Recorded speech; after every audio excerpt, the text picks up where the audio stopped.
এক গ্রামে থাকত পদ্মিনী নামের একটি মেয়ে। তার মা মারা গিয়েছিলেন। সৎমা ও দুই সৎবোন তাকে খুব কষ্ট দিত। সৎমা পদ্মিনীকে সারাদিন কাজ করাতো, সৎবোনেরা শুধু খেলতো আর ঘুমাতো। একদিন খুব ক্লান্ত হয়ে পদ্মিনী পুকুর পাড়ের বটগাছের নিচে বসে কাঁদতে লাগলো।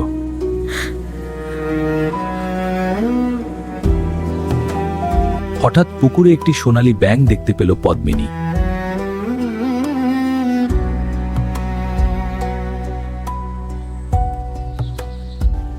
তুমি কত সুন্দর। পদ্মিনী ব্যাঙটিকে হাতে তুলে নিল। ব্যাঙটি তার সঙ্গে বন্ধু হয়ে গেল। প্রতিদিন পদ্মিনী ব্যাঙটির সাথে গল্প করত। ব্যাঙটি শুনতো আর সান্ত্বনা দিত। আমার খুব কষ্ট হয় ব্যাঙ, তোর সাথে কথা বলে আমার মন ভালো হয়। সৎমা ও সৎবোনেরা পদ্মিনীর হাসি দেখে হিংসা করতে লাগলো। এত হাসি কেন? নিশ্চয় কোনো গোপন কথা আছে। আমি আসলে এক রাজকুমার।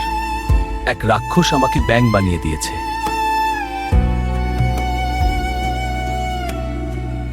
ব্যাঙ রাজকুমার পদ্মিনীকে একটি জাদুর আংটি দিল। এই আংটি ঘষলে আমি আসব।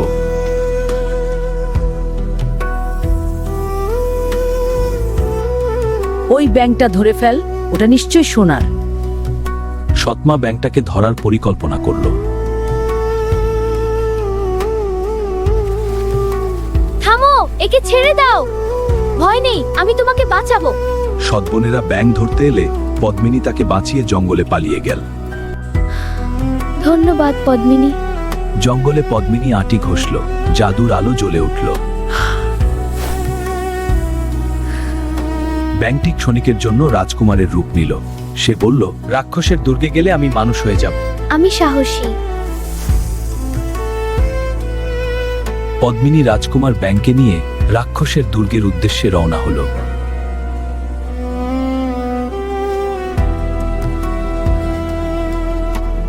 পাহাড় বেয়ে উঠতে উঠতে পদ্মিনীর পা কেটে গেল, কিন্তু সে থামল না।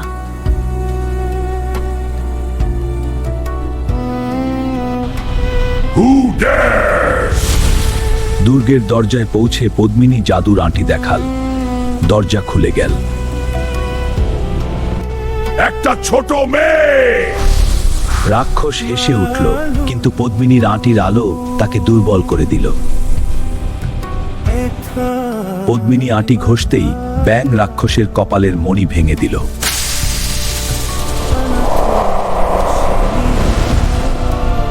অভিশাপ ভাঙতেই ব্যাঙ রাজকুমার বিক্রম হয়ে গেল। সে পদ্মিনীর সামনে মাথা নত করল।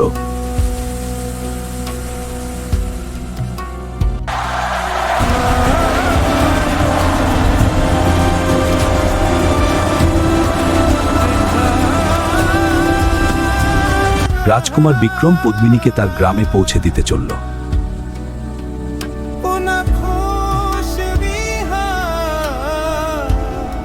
পদ্মিনী বাড়ি ফিরলে সৎমা ও সৎবোনেরা ভয় পেয়ে ক্ষমা চাইল। পদ্মিনী তার সাহসিকতার জন্য প্রশংসিত হয়েছে। পদ্মিনী, আমরা ভুল করেছি, আমাদের ক্ষমা করো। আমি তোমাদের ক্ষমা করলাম। কিন্তু আর কাউকে কষ্ট দিও না। পদ্মিনী তাদের ক্ষমা করে দিল। সে বড় মনের পরিচয় দিল। রাজকুমার বিক্রম পদ্মিনীকে বিয়ে করতে চাইল। গ্রামের সবাই রাজি হলো।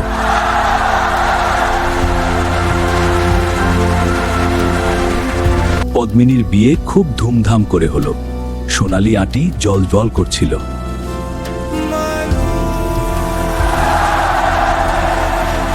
বিয়ে হয়ে পদ্মিনী নতুন রাজ্যে সুখে থাকতে লাগলো।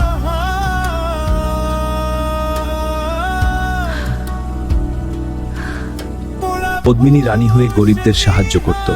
তার জাদুর আঁটি সবাইকে উপকার করত।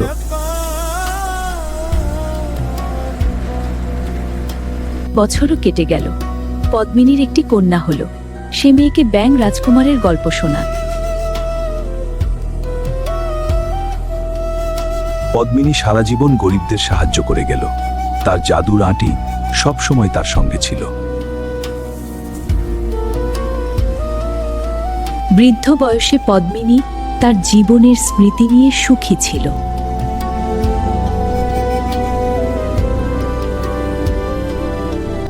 বৃদ্ধা পদ্মিনী গ্রামের শিশুদের কাছে তার জীবনের গল্প বলতো।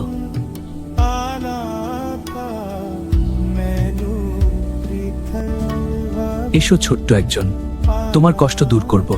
ধন্যবাদ রানীমা। তোমার দয়া অসীম পদ্মিনী। পদ্মিনী প্রতিদিন তার জীবনের কথা স্মরণ করত। সে জানত দয়া ও সাহসই সবচেয়ে বড় জাদু। বছর কেটে গেল। পদ্মিনীর একটি কন্যা হলো। সে মেয়েকে ব্যাং রাজকুমারের গল্প শোনাত। পদ্মিনী গরিবদের জন্য রান্না করত এবং নিজ হাতে খাবার বিতরণ করত।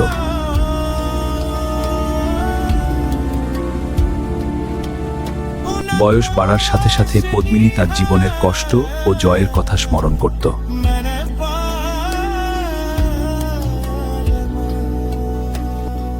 এই আংটি শুধু জাদু নয়, সাহস ও দয়ার প্রতীক।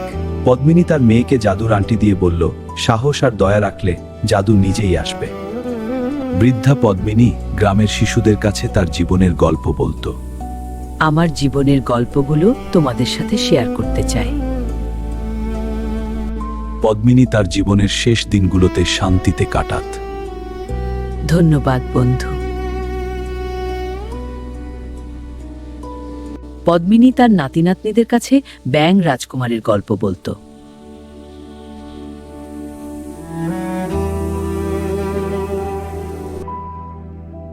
আমার যাত্রা শেষ হলো। বৃদ্ধ বয়সে পদ্মিনী শান্তিতে চোখ বুজলেন। রাজকুমারের আত্মা এসে পদ্মিনীকে শেষবারের মতো ধন্যবাদ জানান।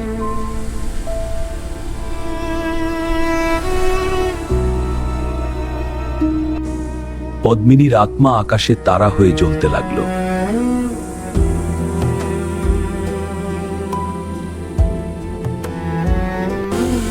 এই গল্প শেখায়, সাহস ও দয়া থাকলে জাদু নিজেই আসে। এটি ছিল ব্যাং রাজকুমারীর গল্প, একটি অমর রূপকথা।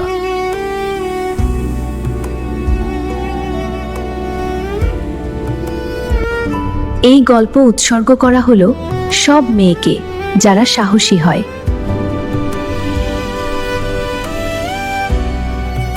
আকাশে আজও পদ্মিনী ও সোনালী ব্যাং তারা হয়ে জ্বলে।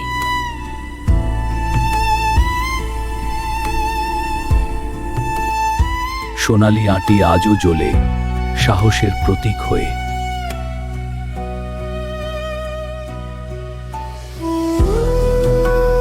শেষ, কিন্তু সাহসের গল্প কখনো শেষ হয় না।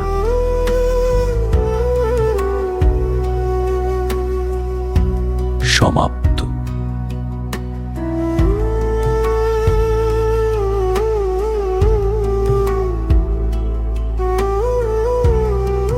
আবার দেখা হবে।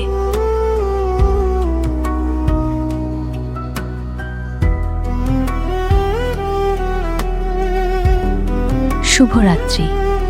সবাই ভালো থাকবেন।